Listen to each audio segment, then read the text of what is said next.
दोस्तों उत्तर प्रदेश में group C और ग्रुप डी की भर्तियों में बड़ा बदलाव हो चुका है। आप लोग जानते होंगे ये भर्तियां अभी तक उत्तर प्रदेश अधीनस्थ सेवा चयन आयोग के माध्यम से होती थीं, जैसे लेखपाल, वीडियो, मंडी परिषद एवं अन्य भर्तियां। ठीक है, अब इन सभी भर्तियों की प्रक्रिया में बड़ा बदलाव हो गया है। उत्तर प्रदेश अधीनस्थ सेवा चयन आयोग में द्विस्तरीय परीक्षा प्रणाली लागू हो गई है, जिसको आप पीईटी के नाम से जानते हैं। इसका शासनादेश कल जारी हो चुका है। प्रमुख समाचार पत्रों में आज ये न्यूज़ आई भी हुई है और यूपीएससी ने इसका जो संभावित कार्यक्रम है वो भी जारी कर दिया है कि कब इसकी परीक्षा होगी, कब इसकी ऑनलाइन जो फॉर्म भरे जाएंगे और कैसे कैसे यहाँ पर चयन होगा। आज के प्रमुख समाचार पत्रों में इसके बारे में बताया गया है, आप लोग देख सकते हैं। लिखा है 40,000 पदों पर पेट के जरिए भर्ती की तैयारी। विभिन्न विभागों को अगर मिलाकर के बात करी जाए, जितने भी विभागों में वैकेंसियां खाली हैं, तो कुल मिलाकर के 40,000 पदों के आसपास भर्ती बताई जा रही है। ये सभी भर्तियां अलग अलग नोटिफिकेशन के जरिए अगले साल करवाई जाएंगी, यानी 2021 में। ठीक है, जैसे लेखपाल की भर्तियां आने वाली हैं तो ये भी पेट के जरिए ही होंगी, और इसके अलावा अधिशासी अधिकारी, ठीक है, वीडियो, मंडी परिषद एवं अन्य जो भी भर्तियां यूपीएससी के जरिए आती हैं, सारी की सारी भर्तियां अब पेट के जरिए करवाई जाएंगी। तो ये पेट क्या है, क्या इसका सिलेबस हो सकता है, कब इसके फॉर्म भराए जाएंगे, कब इसकी परीक्षा होगी, सारी जानकारी मैं इसी वीडियो में आपको बताने वाला हूँ। आप लोग पूरा वीडियो देखिएगा, और अगर आप अभी से तैयारी में इसकी जुट जाएं तो निश्चित रूप से आप इस परीक्षा को क्वालिफाई कर पाएंगे, क्योंकि जो अभ्यर्थी पेट परीक्षा को क्वालिफाई नहीं कर पाएगा वो आने वाली किसी भी भर्ती में शामिल नहीं हो पाएगा, चाहे वो लेखपाल की हो, मंडी परिषद की हो या कोई भी भर्ती हो। यूपीएससी में जो अभी तक प्रणाली थी वो पूरी ख़त्म कर दी गई है। सारी की सारी भर्तियाँ पीईटी के जरिए करवाई जाएंगी। ठीक है, तो आज का ही न्यूज़पेपर है ये, यहाँ पर आप लोग देख पा रहे होंगे सारा कुछ दिया है। प्रदेश में प्रारंभिक अर्हता परीक्षा यानी प्रिलिमिनरी एलिजिबिलिटी टेस्ट, इसको नाम दिया गया है पेट का। ठीक है, इससे अगले साल 40,000 पदों पर भर्ती की तैयारी होने जा रही है। उत्तर प्रदेश अधीनस्थ सेवा चयन आयोग यानी यूपीएससी इसके लिए दिसंबर के अंत तक अभ्यर्थियों का रजिस्ट्रेशन यानी केवाईसी शुरू करने की योजना बना रहा है। इसके बाद जो आवेदन है आपके जनवरी 2021 से लिए जा सकते हैं, और लिखित परीक्षा आपकी मार्च अप्रैल में कराए जाने का प्रस्ताव है। जो यूपीएससी के चेयरमैन हैं प्रवीण कुमार, उन्होंने सारी जानकारी बताई है। अभी तक दोस्तों होता क्या था कि यूपीएससी में जैसे लेखपाल की भर्ती आई तो उसका विज्ञापन अलग जारी होगा, है ना, वीडियो की भर्ती आई उसका अलग विज्ञापन जारी होता था, और मंडी परिषद की भर्ती आई उसका विज्ञापन अलग जारी होता था। तो इस काम में आयोग को बहुत समय लगता था, समय की बर्बादी होती थी, अभ्यर्थियों को हर बार अलग अलग फीस पेमेंट वगैरह करना पड़ता था, भर्तियां पूरी होने में लंबा समय भी लगता था, तो कई सारी खामियां थी। तो यूपीएससी ने एक प्रस्ताव बना करके शासन को भेजा कि ये जो अभी नियम चल रहे हैं वर्तमान में वो सही नहीं है। अगर इसमें हम प्रारंभिक परीक्षा एक लगा दें और इसके बाद सीधे मुख्य परीक्षा करवाएं तो इसमें अभ्यर्थियों को ज़्यादा परेशान भी नहीं होना पड़ेगा, आयोग की भर्तियां भी जल्दी पूरी हो जाएंगी और साथ में जो है जल्दी से जल्दी नियुक्तियां भी हो पाएंगी। तो शासन ने इनके प्रस्ताव को एक्सेप्ट किया और शासनादेश जारी कर दिया। यूपीएससी में पीटी को पूरी तरीके से लागू कर दिया है।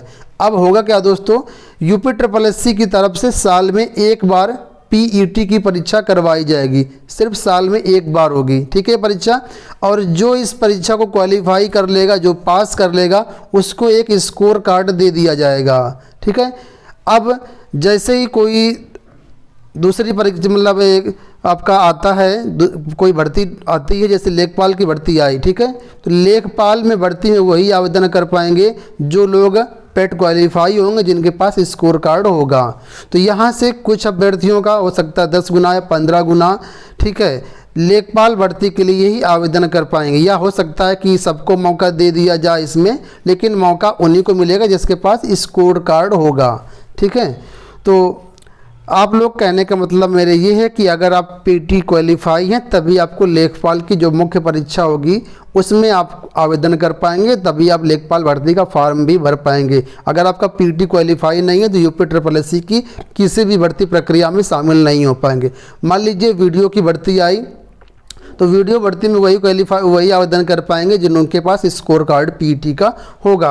इस तरीके से साल में एक बार पीईटी परीक्षा करवाई जाएगी और इसके बाद अलग अलग डिपार्टमेंट से जो भी भर्तियां आएंगी उनके लिए सीधा मुख्य परीक्षा करवाई जाएगी और मुख्य परीक्षा होने के बाद अगर उसमें सफल हो पाते हैं तो डिपार्टमेंट के हिसाब से टाइपिंग परीक्षा या अन्य जो चीज़ें हैं वहाँ पर होती है तो वो सारी चीज़ें उसमें डिपार्टमेंट के हिसाब से होंगी। तो पीटी परीक्षा सभी को क्वालिफाई करना बहुत ही ज़रूरी, नहीं तो फिर आगे आने वाली किसी भी यूपी SSSC की भर्ती में आप लोग नहीं अपीयर हो पाएंगे। दिसंबर में इसके जो केवाईसी है वो करवाई जाए। केवाईसी का मतलब है आपके एक बार रजिस्ट्रेशन करवाना होगा वहाँ पर, जिसमें आपके सभी डॉक्यूमेंट्स आप लोगों को डालना मतलब वहाँ पर देना होगा, आधार कार्ड वगैरह, अपना नाम, बायोडाटा, सारी चीज़ें, ठीक है, जिसको मास्टर डाटा भी आप लोग कह सकते हैं। इसके बाद जनवरी में आपका यहाँ पर आवेदन लिए जाएंगे पीईटी के। तो इसमें फ़ायदा ये होगा कि आपको बार बार डॉक्यूमेंट्स लगाने की ज़रूरत नहीं होगी। जब आप केवाईसी कराएंगे उसी दौरान आपको एक नंबर मिल जाएगा, जैसे रजिस्ट्रेशन नंबर आप लोग बोल सकते हैं। जैसे ही आप लोग रजिस्ट्रेशन नंबर डालेंगे, हर साल जब भी पीईटी होगा सिर्फ रजिस्ट्रेशन नंबर डालने से आपका पूरा बायोडाटा उसमें आ जाएगा, ठीक है। तो दोबारा से आपको कोई डॉक्यूमेंट लगाने की ज़रूरत नहीं है, सारा काम बहुत फास्ट हो जाएगा। मार्च अप्रैल में इसकी परीक्षा होगी, क्वालिफाई आप कर लेंगे तो आपको एक स्कोर कार्ड मिल जाएगा। उसके बाद जो भी भर्तियां आनी हैं वो आएंगी, ठीक है। तो आपको इसके लिए अभी से तैयारी करनी पड़े क्योंकि मार्च अप्रैल में परीक्षा है। अगर देखा जाए तो मुश्किल से 4 से 5 महीने आपको मिलेंगे अगर अप्रैल में आपकी परीक्षा हो जाती है तब। तो अभी से क्या क्या पढ़ना चाहिए आपको मैं आपको बता देता हूँ, जो जो चीज़ें ज़रूरी हैं आपको, ठीक है। तो इसका ऑफिशियल सिलेबस की बात करें तो अभी तक इसका ऑफिशियल सिलेबस जारी नहीं किया गया है, लेकिन जो एक्सपेक्टेड सिलेबस है, जो परीक्षा में हो सकता है सिलेबस, वो चीज़ें यहाँ पर मैं आपको बता रहा हूँ। ऑफिशियल सिलेबस जैसे जारी हो जाएगा उसके बाद मैं इसी वीडियो मतलब इसी चैनल के माध्यम से आप लोगों को सारी चीज़ें बता दूंगा, ठीक है। तो सिलेबस क्या क्या हो सकता है तो समझ लीजिए। पहले तो आप लोग अपना करंट अफेयर अभी से तैयार करना शुरू कर दीजिए, करंट अफेयर की तैयारी अभी से कर सकते हैं। दूसरा, जो आपका सोशल साइंस है, जैसे हिस्ट्री हो गया, पॉलिटिकल साइंस हो गया, जियोग्राफी हो गया, है ना, या इकोनॉमिक्स हो गया, ये सारी चीज़ें अभी से पढ़ना शुरू कर दीजिए। इसके बाद आता है जनरल साइंस, जो जनरल साइंस है इसको भी आप लोग अभी से पढ़ना शुरू कर दीजिए। इसके बाद आता है आपका हिंदी, हिंदी भी आपको पढ़ना पड़ेगा, हिंदी परीक्षा में पूछा जाएगा, हिंदी भी आप लोग यहाँ पर पढ़ सकते हैं, ठीक है। तो ये सारी चीज़ें हैं जो आप लोग अभी से तैयार कर सकते हैं। इसके साथ बेसिक मैथ, जो मैथ होता है बेसिक रूप से छोटे मतलब हाई स्कूल स्तर का, वो भी आप लोग अभी से उसकी तैयारी करना शुरू कर दीजिए। यूपी SSSC के जो पहले की किसी भी एग्जाम की बुक अगर आपके पास रखी हो उससे आप लोग अपनी तैयारी कर सकते हैं। करंट अफेयर वगैरह देखते रहिएगा, ये सारी चीज़ें परीक्षा में ज़रूर पूछी जाएंगी। ऑफिशियल सिलेबस जारी होती सारी चीज़ें मैं आपको आने वाले वीडियोस में बता दूंगा, तो आप लोग उससे अपने प्रॉपर तैयारी कर पाएंगे। तो फिलहाल अभी तक तो यूपी SSSC के बारे में यही सारी जानकारी निकल के आई है। सिलेबस ऑफिशियली रूप से अभी जारी नहीं किया गया है, ठीक है। तो ये हो गया आज का वीडियो, सारी चीज़ें मैंने इसमें कवर कर दी। कोई चीज़ अगर ना छूट गई हो तो आप लोग कमेंट बॉक्स में पूछ सकते हैं, कोशिश करूंगा कि मैं उसका जवाब दूं।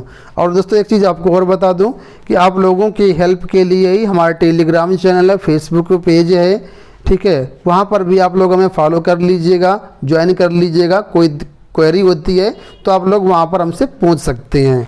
धन्यवाद।